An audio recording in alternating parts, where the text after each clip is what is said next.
17 তারিখ নেত্রী রায় দেবেন।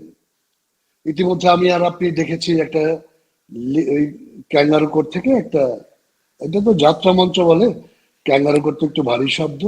এই যাত্রা মঞ্চ থেকে একটা ভিডিও লিক হয়েছে যেখানে বিচারক এবং আইনজীবী তারা হাস্যরস করছেন।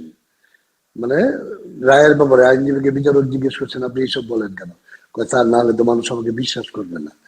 তো আপনি দেখেন, আচ্ছা সর্বোপরি আমি আপনাকে একটা কথা বলি আব্বা, এই সরকারটা, ইউনূস সরকারটা তো অসাংবিধানিক।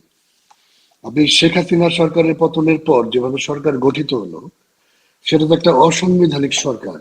এভাবে সরকার গঠনের প্রক্রিয়া বাংলাদেশের সংবিধানে নেই।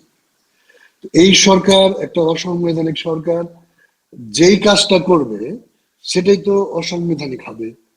তো এই ক্যাঙ্গারু কোর্টটা বা এই যাত্রা মণ্ডপটা আনডাউটলি একটা আনএথিক্যাল, আনএথিক্যালও বলা যাবে না, আমি বলি যে একটা অসাংবিধানিক কোর্ট। সেই কোর্ট থেকে যারা রায় দেবেন কিংবা যারা রায় নিয়ে বসে আছেন, সেই রায় তো বাংলাদেশের মানুষ প্রত্যাখ্যান করবে ডেফিনেটলি।